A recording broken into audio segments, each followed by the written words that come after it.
and welcome to our first edition of Beyond the Game, where we cover all HHS sports. I'm Abigail Castillo, a senior from Harlingen South. There has been so much action in the sports world, so let's get right into it. First off, Bird Bowl 31 came and went, but it was a little different considering it was our first game of the season. The final score was 12-7. Here's the highlight of the event.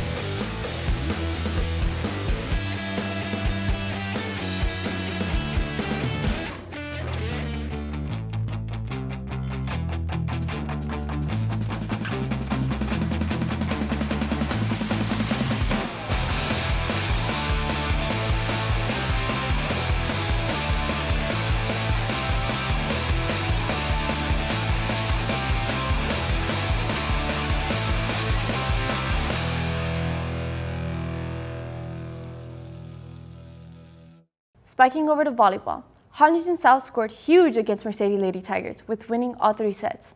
Check it out.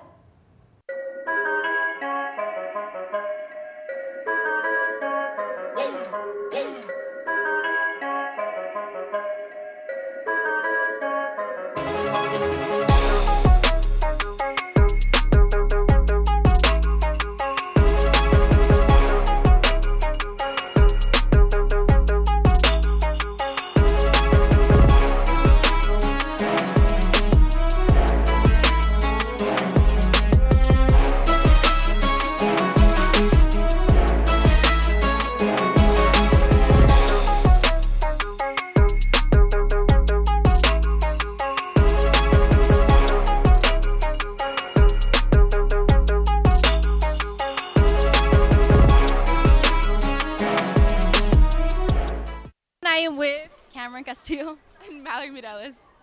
So, how do you feel about your performance tonight?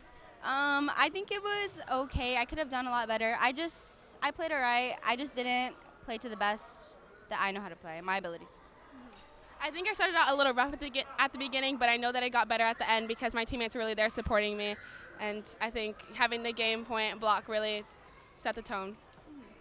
And is there anyone you would like to make a shout out to tonight? I want to give a shout out to my teammate Ella, just because I feel like she really did her part tonight. And when everyone else, or like me personally, when I wasn't doing my best, she stepped up and put it away when it was needed. I want to give a shout out to Rayana Lopez. I think she really came out swinging this game, and she definitely got more aggressive throughout the season. I'm really proud of her because I tell her just come out swinging and they can't stop you. So I'm really proud of her today. Diving into Waterpolo, Harlingen South went against Harlingen High in an epic game with Harlingen South winning with a score of 9-7. Our very own Gwen Rodriguez has the story. Water polo is a very unique sport which combines basketball and soccer together. In water polo, players must be aware of their surroundings. They must keep their heads above the water and swim in a swim stroke similar to doggy paddle. Despite water polo being a very difficult sport, it brings all the players closer together as a team.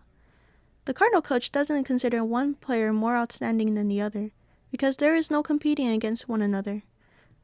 It's an individual sport. We score points for the team, but here you got to look for your other teammates who's open to score, whoever's the most available. Don't let anybody get behind you. And they're learning to come together, and it's really drawing the team closer, I think. There are really no positions in water polo. If you happen to get the ball, then you have the opportunity to score. Water polo players aren't allowed to stand up or basically have any breaks while playing and must always be treading water for up to 7 minutes at a time. This takes an insane amount of endurance. Both coaches agree that working as a team requires good communication and sportsmanship. This biggest obstacle, especially because water polo is still relatively new, coming from the aspect of swimming, where it's an individual sport compared to water polo being a team sport. So it's about that communicating with your teammates, and just being effective on relying on each other. Water polo players start practicing at 6:30 in the morning from Monday to Friday. Water polo season is very short, and the season lasts for only 9 weeks. This is Gwen reporting for Beyond the Game. The Cardinals tennis team are bound to make waves this season. In their quest for victory, they played a total of 19 matches on 8 courts, spending almost a whopping 6 hours on the court. Last year, they clutched boys' title, girls' title, and the combined title, marking the first time since 1992. If I'm not trying to win a district title, and I don't know, I shouldn't be out here coaching, right? So we technically have 2 separate teams, a boys and a girls team, varsity. So people kind of think it's one team, and we do compete together. It's kind of interesting, unique in our sport is that we have a boys title, a girls title, and a combined title. So we actually play for 3 district titles every year. Despite the hot and humid practice days, those players are prepared. Charlie Hurst is fiercely defending his district doubles championship, while William Buford secured the runner-up spot in singles.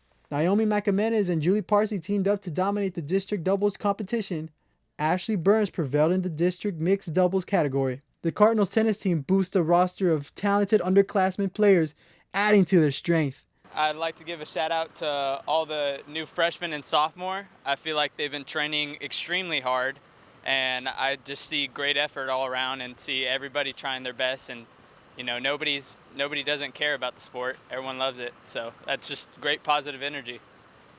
The biggest rivals on the court are Los Fresnos and Hannah. Their dedication and belief in their abilities, both players and coaches, are confident that this year's tennis team is a force to be reckoned with. Here with Beyond the Game, I'm Levi Rees. Thank you for watching our first edition of Beyond the Game. Be sure to tune in next time. I'm Abigail Castillo, your host, and I hope you guys have a great day and stay safe.